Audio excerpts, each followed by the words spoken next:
Hello, you! I'm Jordan, this is Ed, and welcome back to the Real Thrills, the Real Review, episode 4. Where today we are talking about the Simpsons Movie.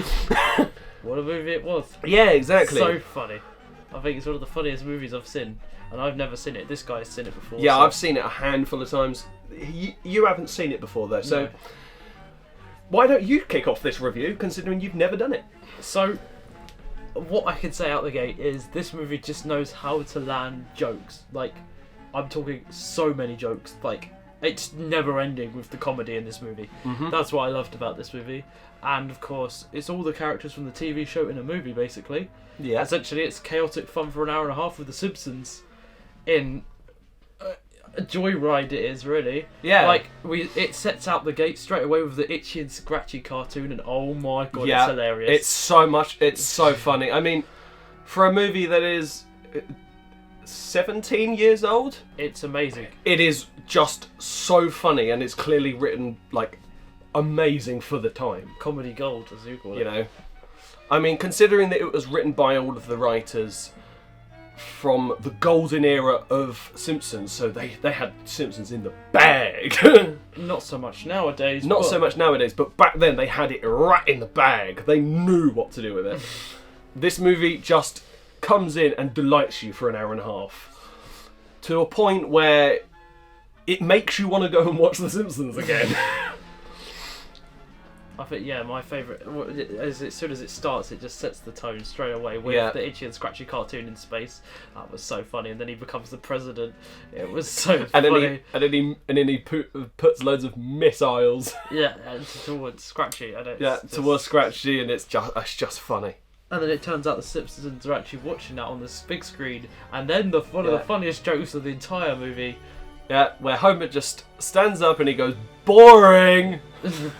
And then he turns around and he points at everyone in the audience, including at the camera, and goes, "Especially you." Yeah, he goes, "If you ask me, everyone in this theatre is a giant sucker, especially you." No, that was an inspiration for our intro, by the way. Within the first 10 minutes of this movie, they have an Itchy Scratchy cartoon set on the moon and in the USA. To then you have that Homer joke. To then they go into the intro, which is like near enough exactly identical to the TV series, which is fantastic. To then they kill off Green Day just because. Funny. Yeah, and the fact is when Green Day die, they play the anthem from the Titanic. It's kind of sad. No, it's not sad. It's flipping hilarious, mate. Because you just think, oh my goodness me. And then they throw all the rubbish at them, and then Lisa's like, "Stop this! We need to protect the environment." And then no one else gives and then nobody else cares. Yeah. and then it starts off the movie.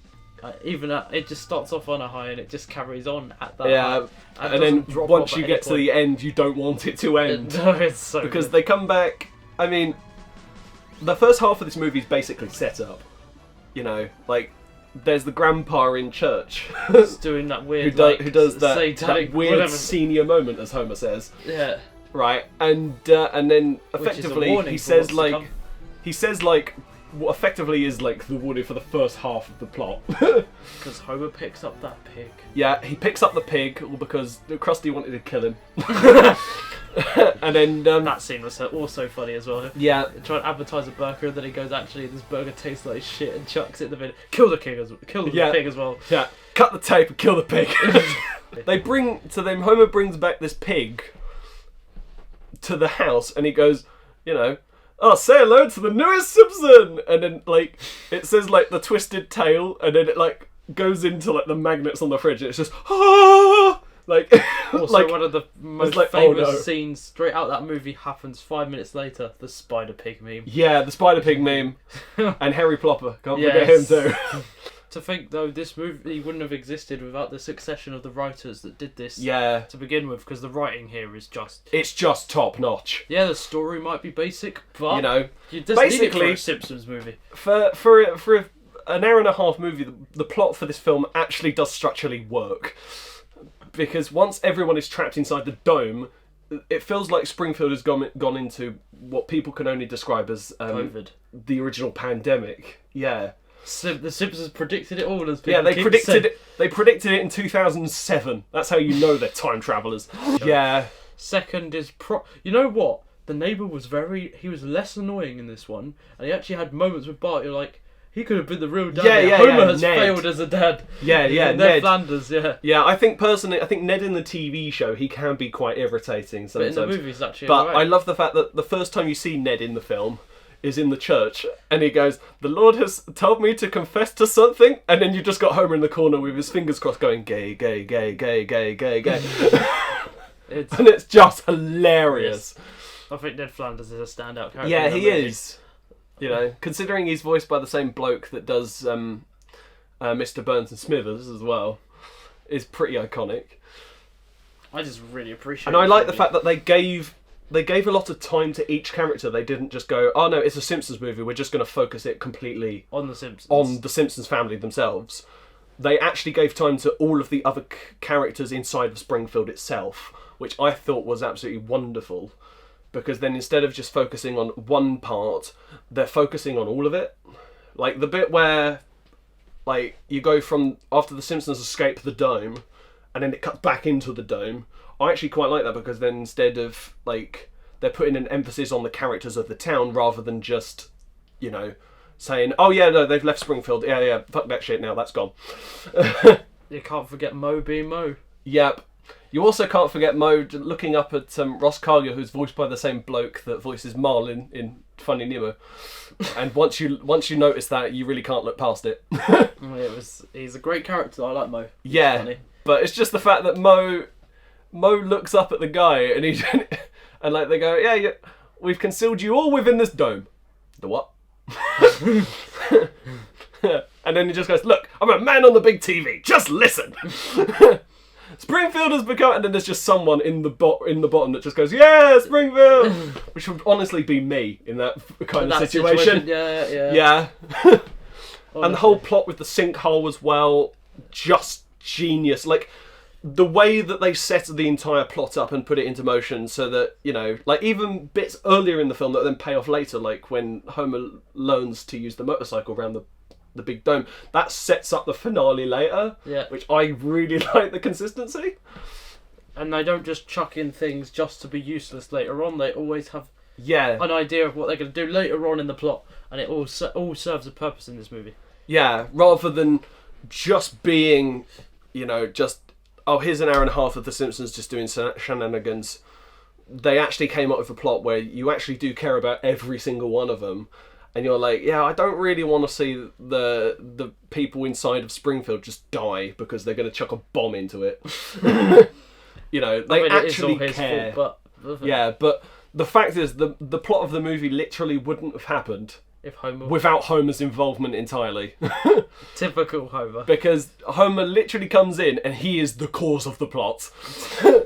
Like his dad, Abe Simpson, in the church, he says like all of this stuff, but then his son causes all of that stuff. I mean, it's genuinely just genius. When they drop the dome on the town, and instead of going dough, he does like this really long thing where you think he's going to say dough, but instead he says dome. And I just thought, yeah, well, it's all your fault. You know, it wouldn't have happened without you. And then, you know, even like his family are like flipping nuts at him because like they escape the dome and then they go to like this hotel for some reason, right? Because I guess they're on the run. And Marge just loses her shit. I would with too, him. Like he comes in and he goes like she says like, "Homer, you know," and this sort of stuff, "Are you going to explain for like what you've done?" And he stands up against the door and he goes, and then she snaps at him like she's like really pissed. And then, and I quote, she quite literally says the following. She looks at him and goes, "Huh. What do you mean it's not so bad? We're homeless! Our friends want to kill us!" Like, there are so many stupid gags in here that are just so funny. Is there any negatives you could give to this film? No. Like, people may say that, that, you know, like, oh, there are problems with the Simpsons movie, but no. It's the way you just went, No, there's nothing wrong No, with this movie. In my opinion, there's nothing It's wrong. perfection. Because it's just so, like, you're sitting there and you're just, like, pissing yourself laughing so much that you can't, like, see any problems with it. So with that then, You know? And so with all of that said, don't forget to subscribe and like. and hit the bell notification to see all of our next upcoming shenanigans. Because you'll never know when we upload if you don't. Yeah. And with all that being said, This film was perfection! And finally, with all that being said, I've been Jordan, he's been Ed, you've been you, and that's a wrap.